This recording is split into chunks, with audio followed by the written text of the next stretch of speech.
wabarakatuh. Pada video ini kita akan membahas mengenai dasar-dasar dari pemrograman Python. Python adalah bahasa pemrograman berorientasi objek yang dibuat oleh Guido Resum pada tahun 1989. Python memiliki antarmuka ke banyak sistem calls di setiap sistem operasi dan libraries, serta dapat diperluas ke C atau C++. Selain itu, Python juga support data science dengan menggunakan library yang sudah ada seperti NumPy, Pandas, atau Matplotlib. Python juga digunakan oleh banyak perusahaan besar seperti NASA, Google, YouTube, BitTorrent, dan lain-lain. Dan selain itu, Python adalah bahasa pemrograman yang sedang populer saat ini, berdasarkan vote yang telah dibuat oleh Stack Overflow. Langsung saja, bagaimana cara kita dapat menggunakan Python? Pertama-tama kita install terlebih dahulu Python-nya dari halaman ini, yaitu www.python.org. Dan kita juga dapat menginstal IDE yang dapat digunakan untuk pemrograman Python, semisal seperti PyCharm IDE yang dapat diakses di www.jetbrains.com.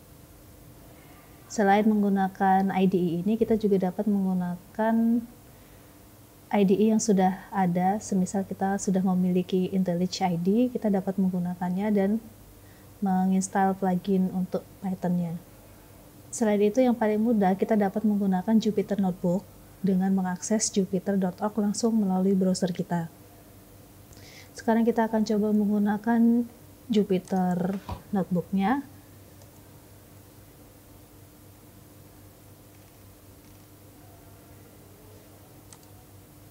Kita dapat memilih yang Jupyter Lab.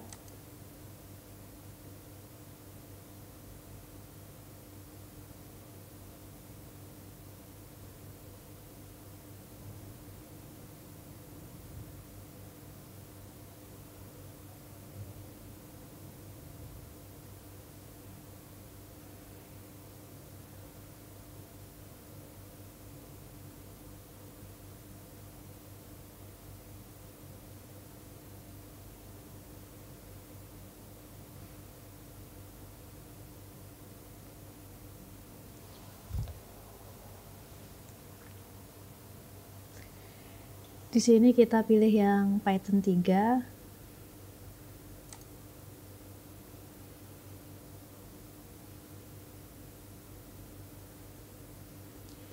Nah, di sini merupakan workspace di mana kita dapat mengetikkan kode-kode program dalam bahasa Python.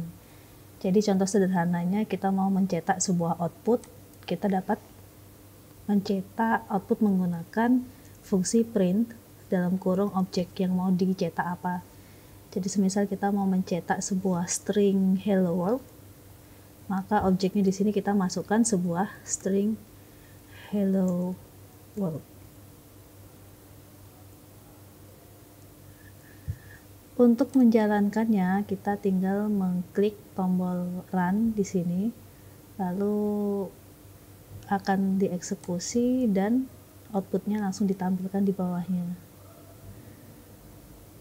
Semisal kita ingin mengetikkan beberapa baris atau beberapa perintah dalam bahasa Python sendiri, kita dapat menyertakan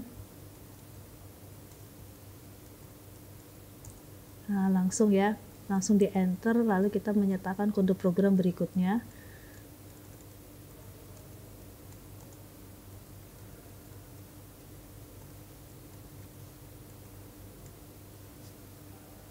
Dan kita run atau kita jalankan, nanti outputnya akan secara otomatis muncul di bawahnya.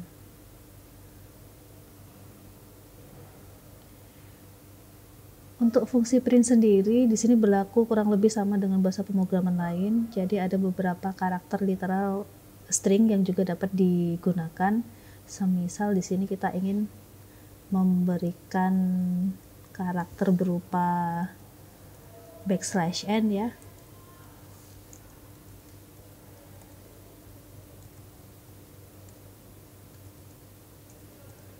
\n sendiri di sini adalah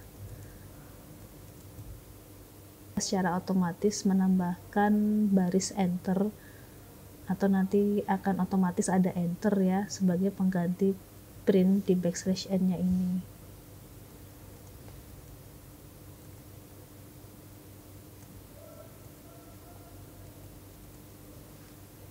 Nah, jadi kalau kita lihat outputnya nanti secara otomatis akan mengeprint enter di sini.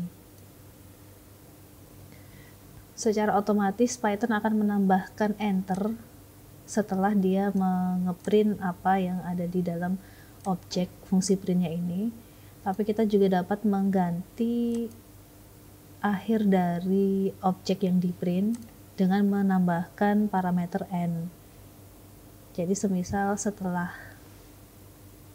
memprint atau mencetak string 1, kita ingin menambahkan karakter lain atau misalnya string lain, maka kita dapat menambahkan parameter n di sini. Jadi semisal di sini ingin ditambahkan karakter tanda seru, maka n-nya kita isi dengan karakter tanda seru yang ketika di-run nanti secara otomatis akan menambahkan tanda seru setelah dia mencetak string 1. Semisal kita ingin mencetak objek 1 ini sebanyak 5 kali, kita dapat menggunakan perintah seperti ini. Jadi misalnya kita akan mencetak 1 tadi sebanyak 5 kali, maka 5 kalinya ini kita sambungkan dengan perintah 1, atau bisa juga kebalikannya. Maka nanti secara otomatis dia akan mencetak string 1, 1, 1, 1-nya ini sebanyak 5 kali. Nama variabel pada Python dapat berisi huruf besar, huruf kecil, angka, dan juga garis bawah. Tetapi tidak boleh dimulai dengan angka. Jadi kalau misalnya variabelnya diberi nama string 1, atau diawali dengan underscore, atau diawali dengan huruf besar atau huruf kecil, itu diperbolehkan. Tetapi ketika nama variabelnya diawali dengan angka, ini tidak diperbolehkan pada Python. Dan pada Python sendiri merupakan bahasa pemrograman yang case sensitif. Jadi semisal di sini kita tulis perintah printnya tadi menggunakan huruf besar P-nya, maka dia tidak akan dapat mengenali fungsi print tersebut karena yang dia kenali fungsi printnya adalah print yang menggunakan huruf kecil. Ini print is not defined atau tidak dikenal. Sama halnya dengan variabel. Jadi untuk variabel misalnya kita beri nama ABC yang isinya adalah string 1, maka ketika kita akan menggunakan kembali variabelnya, kita juga harus menggunakan variabel dengan huruf yang sama.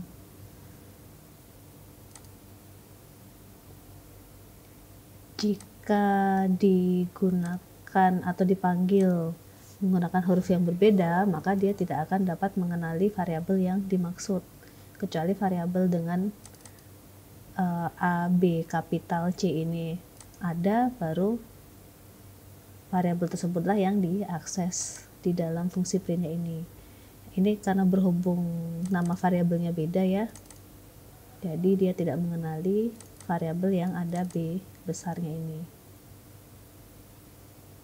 Dari sini kita dapat melihat bahwa untuk mendeklarasikan variabel kita tidak perlu mendeklarasikan tipe datanya, karena Python secara otomatis akan menginterpretasikan variabel tersebut bertipe data apa sesuai dengan nilai yang dimasukkan ke dalam variabel tersebut.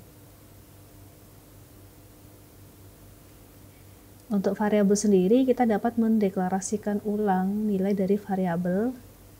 Jadi semisal di sini kita beri nilai untuk variabel ABC adalah string 1, kita cetak isi dari variabelnya, lalu kemudian kita deklarasikan ulang variabel ABC ini nilainya adalah 1.